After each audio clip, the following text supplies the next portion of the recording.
And this will be our daily reading March 14, 3201, 3202, and 3203.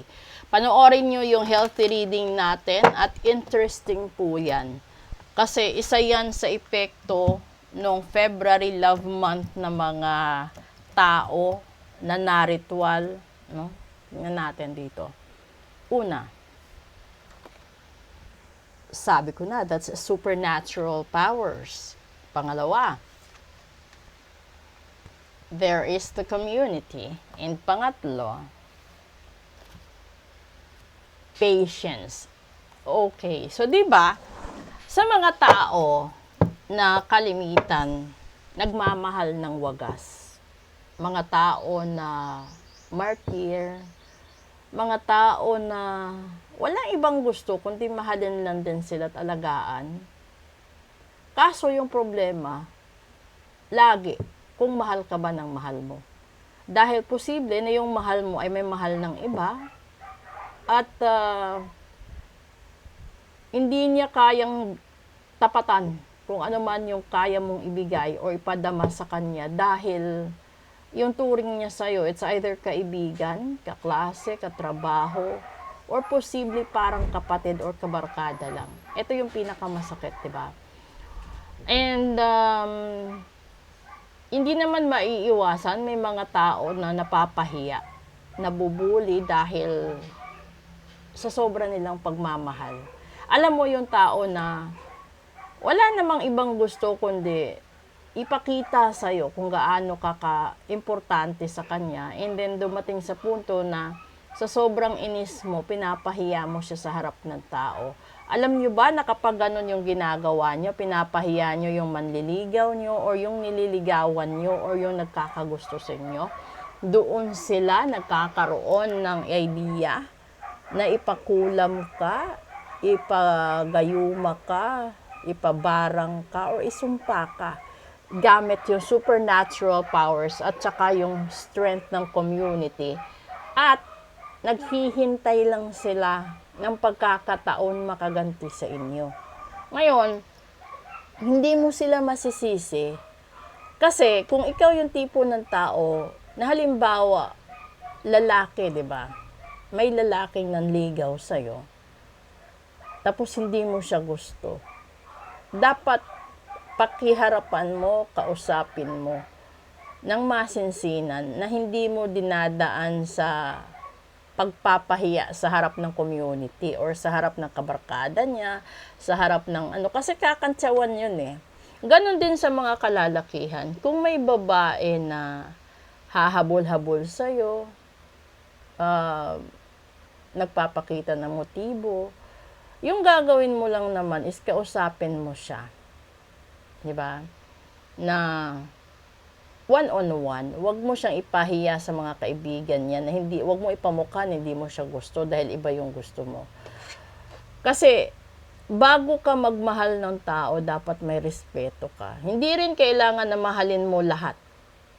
Ang pinakamaganda, respetuhin mo lang lahat. Kahit ano yung estado, kahit ano pa yung physical appearance nila, respeto. Mas magandang ibigay yung respeto kaysa pagmamahal. Dahil yung respeto binibigay lang sa taong karapat-dapat. Kaya minsan hindi rin maiiwasan, binabastos ka dahil hindi ka nagpaparespeto. Di ba? So, sa pag-ibig yun. Sa trabaho, ganun din. Huwag mo rin ipahiya yung katrabaho mo kung hindi niya alam yung routine, lalong-lalo na baguhan. Kasi, kung pakakatandaan mo at balikan mo, bago ka rin naging senior, bago ka rin naging manager, or probably higher than that, nagsimula ka rin sa maliit na obligasyon, maliit na posisyon, di ba? Kung sa paaralan naman, hindi lahat ng matatalino ay nagtatagumpay sa buhay.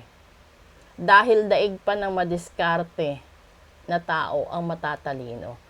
At higit pa doon, kapag yung madiskarteng na tao na yon is mas masipag, well, yayaman siya kahit wala siyang diploma. Uunlad siya kahit wala siyang pinag-aralan. Dahil yung drive ng puso't isipan niya naka-align sa gusto niyang mangyari sa buhay niya. Unlike doon sa mga taong matatalino, na kampante sila, na dahil matalino sila, uunlad sila. Hindi. Dahil yung community kung saan ikaw naka-circulate, maraming temptations, maraming delays, maraming trials na susubukin talaga yung patience mo dito. Ito yung punto ng buhay mo na akala mo noon madali lang.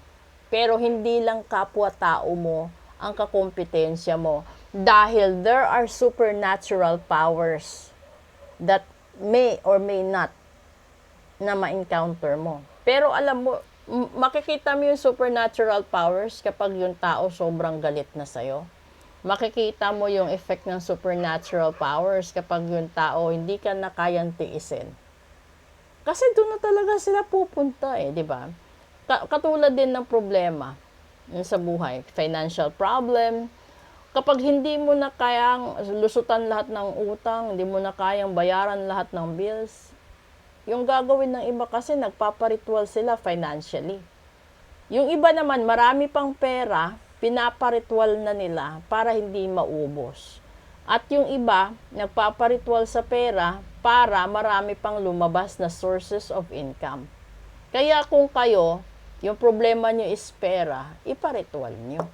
Para mawala lahat ng negative, pumasok lahat ng pera, at mabuksan pa lahat ng pinto ng sources of income para tuloy-tuloy ang daloy.